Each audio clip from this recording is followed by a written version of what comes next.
Shalom bagi kita semua. Senang sekali bisa bertemu dengan Bapak, Ibu, dan saudara-saudari sekalian di kanal YouTube ini. Kita akan memulai persekutuan kita. Kita berdoa. Allah Bapa yang bertahta dalam kerajaan surga, terima kasih ya Tuhan buat segala kebaikan-Mu yang senantiasa kami rasakan setiap harinya.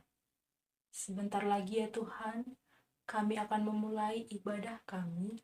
Kiranya Engkau yang memberkati kami, memampukan kami memahami firman-Mu, serta melaksanakannya dalam kehidupan kami sehari-hari.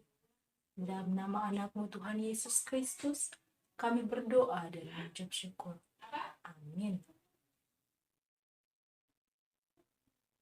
Bapak, Ibu, dan saudara-saudari yang terkasih, kita buka Alkitab kita dari Amsal 16 ayat 17. Demikianlah firman Tuhan. Menjauhi kejahatan, itulah jalan orang jujur. Siapa menjaga jalannya, memelihara nyawanya. Menjauhi kejahatan, itulah jalan orang jujur. Siapa menjaga jalannya, memelihara nyawanya. Bapak, Ibu, dan saudara-saudari yang terkasih, Kitab Amsal, Kitab Pengkhotbah, merupakan bagian dari tulisan-tulisan hikmat pada Perjanjian Lama. Menurut tradisi orang Yahudi, sesuai dengan kata-kata yang tercantum dalam pembuka Kitab Amsal, kitab ini ditulis oleh Raja Salomo. Tetapi ada juga penulis lain selain Raja Salomo. Kitab Amsal ini berisi 33 pasal, dan pada Amsal 16 ayat 17 merupakan fakta kehidupan yang layak dijadikan perenungan. Menjauhi kejahatan, itulah jalan orang jujur. Siapa menjaga jalannya, memeliharanya. Kejahatan yang terdapat dalam teks maksudnya adalah malapetaka dan kesengsaraan. Kejahatan tersebut harus dijauhi supaya mereka bisa memelihara nyawanya dengan cara menjaga jalannya. Selanjutnya, siapa sebenarnya orang jujur? Orang jujur adalah orang yang menjauhi kejahatan. Orang jujur disejajarkan dengan menjauhi kejahatan karena jalan orang jujur adalah jalan yang bebas hambatan, bebas malapetaka, dan kesengsaraan. Itulah jalan yang dimaksud dalam teks ini. Istilah itu dalam bahasa Ibrani adalah derek, yang biasanya dipergunakan sebagai lambang dari sikap, kata-kata, dan perilaku. Jalan dan nyawa memiliki kaitan, di mana jalan adalah proses dan nyawa adalah tujuan. Orang yang mengawasi sikap, kata-kata, dan perilakunya, dengan demikian ia memelihara nyawanya.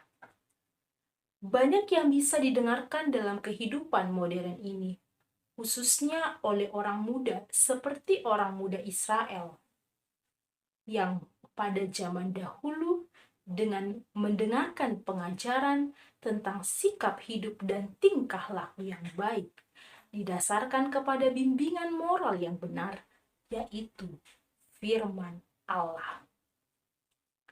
Karena orang yang memiliki sikap hidup dan tingkah laku yang baik akan mengalami keberhasilan, tak terhambat dalam hidupnya, bahkan akan menerima berkat daripada Tuhan. Itulah yang dinamakan dengan memelihara nyawanya. Kehidupan orang yang melakukan kejahatan adalah hal yang ditentang dalam teks kita ini. Orang yang memiliki kejahatan, orang yang melakukan kejahatan akan jauh dari masa depan yang cerah. Orang muda haruslah memperhatikan dan memelihara bimbingan moral tadi dengan sungguh-sungguh, sehingga bimbingan moral tersebut akan memenuhi hatinya. Dengan demikian, bimbingan moral tadi pula lah yang akan menentukan seluruh kegiatan, seluruh keinginan dan emosi pribadi. Jadi sikap hidup dan tingkah laku yang tidak benar, seperti mengucapkan kata-kata yang jahat dan memutarbalikkan kebenaran, tidak akan dia lakukan. Mengapa nyawa menjadi suatu tujuan?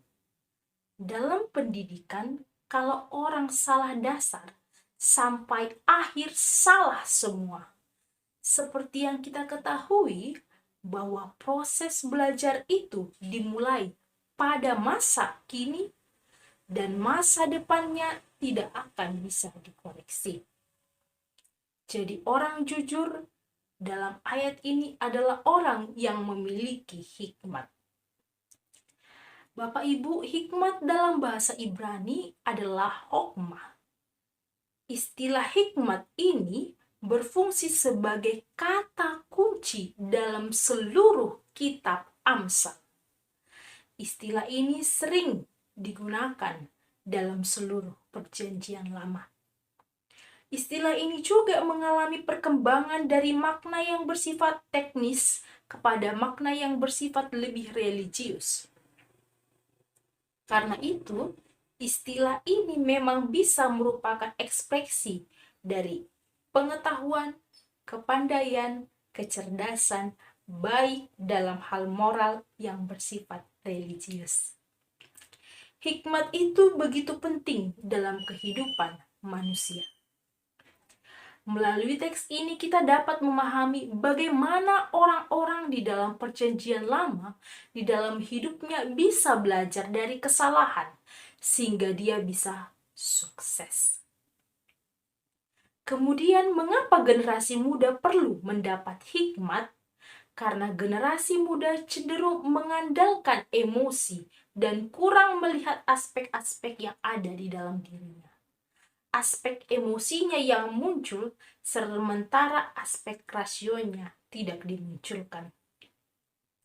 Jalan orang jujur begitu penting kita laksanakan dengan menjaga jalan kita melalui wujud bahwa kita mampu menjauhi kejahatan untuk mencapai sebuah tujuan, terpeliharanya nyawa kita. Orang jujur adalah orang yang memiliki hikmat. Orang yang berhikmat adalah orang yang mampu membedakan mana yang baik dan mana yang tidak baik. Untuk itu takutlah akan Tuhan, sebab itu adalah permulaan dari pengetahuan. Senantiasalah berbuat jujur. Pertama, hati yang lurus tidak berbohong. Kedua, tidak curang. Ketiga, tulus ikhlas. Kejujuran itu lahir dari hati yang bersih dan kemudian terefleksi melalui perkataan dan perbuatannya.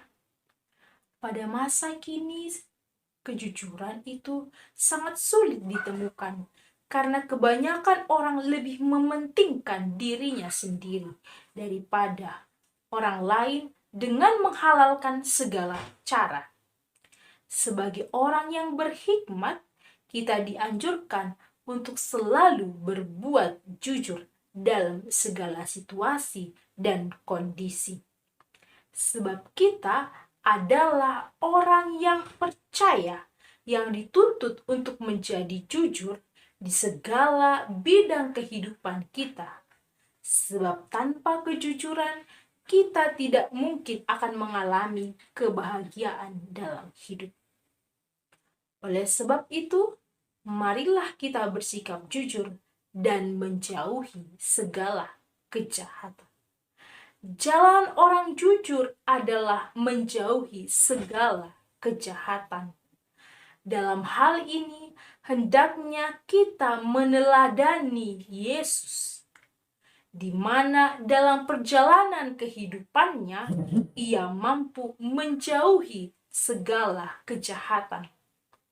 Kuasa iblis dan kematian takluk di bawah salibnya. Supaya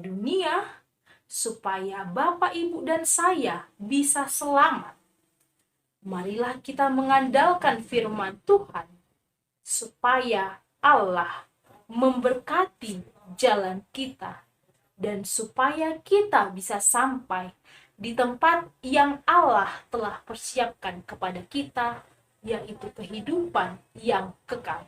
Amin, kita berdoa. Sungguh kami mengucap syukur kepadamu ya Tuhan, karena kasih-Mu, Engkau mengajarkan kami supaya jalan kami tetap berada di jalan yang benar. Ajar kami Tuhan dan tuntunlah kami di jalan yang Engkau kehendaki. Tuhan berkati kami dalam setiap kehidupan kami. Tuhan berkati keluarga kami.